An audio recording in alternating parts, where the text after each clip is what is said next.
السلام علیکم ورحمۃ اللہ وبرکاتہ۔ امید ہے آپ حضرات خیریت سے ہوں گے۔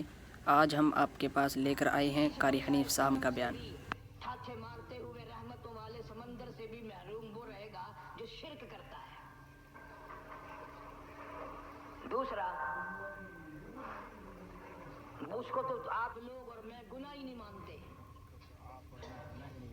یہ جتنے گناہ اس رات میں پیچھے رکھنے والے ہیں وہ ہیں ہی ایسے، ان کو لوگ گناہ بھی نہیں سمجھتے۔ دوسرا کون ہے؟ حضور صلی اللہ علیہ وسلم فرماتے ہیں ماں باپ کا نافرمان، ماں باپ کا نافرمان، والدین کا نافرمان، کتنا ہی حج کیے ہوئے ہوں، کتنا ہی نیک بنا پھرتا ہو، کتنی سخاوت کرتا ہو، ماں باپ کا نافرمان، ماں باپ کو جھڑکے دڑکے دینے والے کی اس رات میں بھی بخشش نہیں۔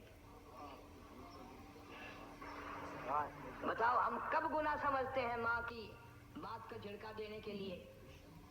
ماں کی اور بیگم کی اگر لڑائی ہو جائے نا تو بیگم کو تو کہتا ہے آپ خاموش ہو جائے گی، یہ کتی یا بھونکتی رہے۔ اس کو کتنی ادب کے ساتھ کہتا ہے اور یہ چھوڑے آپ ایسے لوگوں سے متھا نہیں مارا کرتے، یہ تو بکواس کیے ہی جاتے ہیں۔ تجھے کیا معلوم ہوتا ہے اس وقت ماں کا کلیجہ پھٹ جاتا ہے۔ بڑا ظالم ہے وہ آدمی جو ماں باپ کی نافرمانی کر کے اپنے لیے آخرت تو آخرت آئے گی، میرا تجربہ ہے دنیا ہی میں بھگتتا ہے۔ نقد سودا ہے۔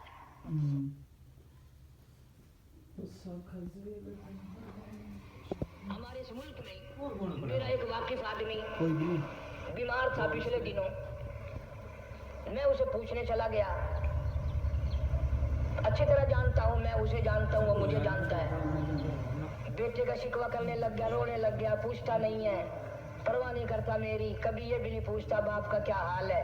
اب قاری حنیف میں بھی ایک بیماری ہے نا جس سے تم سارے لوگ ذرا اکڑے اکڑے رہتے ہو، وہ کیا کہ نقد کہہ دینی۔ میں نے اسی وقت کہہ دیا، میں نے کہا جناب یاد تو کریں تم نے ماں باپ کے ساتھ کیا سلوک کیا تھا،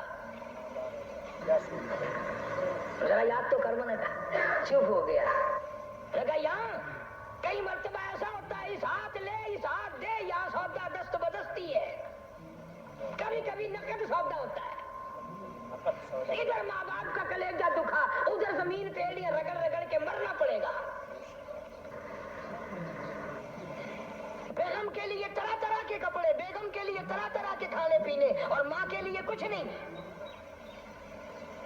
تیری ماں تیری بیگم کی چوڑی ہے، بھنگن ہے، اس کا بچا ہوا کھائے گی، اس کا اتارا ہوا پہنے گی، وہ بیگم ہے، یہ بھنگن ہے گھر کی۔ شرم کو ہاتھ مارو، خیرت کو ہاتھ مارو۔ حالانکہ ماں ماں ہوتی ہے۔ ہم نے ایک دنیا دار رسالے میں پڑھا تھا، مدت کی بات ہے، ایک واقعہ چھپا تھا کہ ایک آدمی ایک لڑکی کے پیچھے لگ گیا، ماں نے منع کیا بیٹا ہم خاندانی ہیں، عزت والے ہیں، داغ لگ جائے گا، برباد ہو جائے گا، ایسی لفنگی چھوکریوں کے پیچھے نہیں لگا کرتے۔ ادھر لڑکی کو بھی ڈانٹا ہے ہمارے گھر نہ آیا کر۔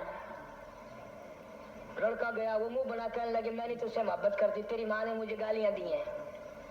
میں نے کوئی بات نہیں کوئی بات نہیں، ماں نے دے دی تو کیا ہوا؟ انہوں نے کہا نہیں، اگر ہم سے عشق کرنا ہے ماں کا کلیجہ نکال کے لا کے دو گے، ہم چبائیں گے تب ہم تیری محبوبہ بنیں گے۔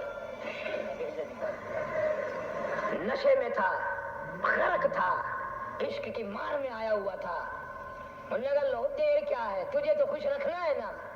گھر گیا، خنجر ساتھ لے کے گیا، ماں سوئی ہوئی تھی، خنجر مار کر ماں کو ذبح کر دیا، کلیجہ نکال کر پلیٹ میں رکھ کر دوڑا ہے، محبوبہ کو کہوں گا لو خوش ہو جا لے آیا ہوں۔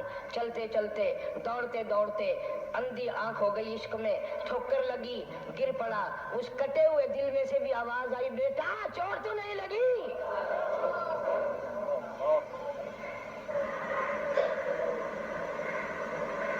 تمہیں کیا معلوم ہے کہ ماں کیا چیز ہوتی ہے؟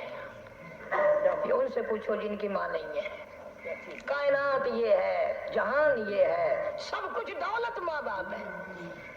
تمہارے یہاں فالتو ہوں گے، ہمارے یہاں تو نہیں ہے۔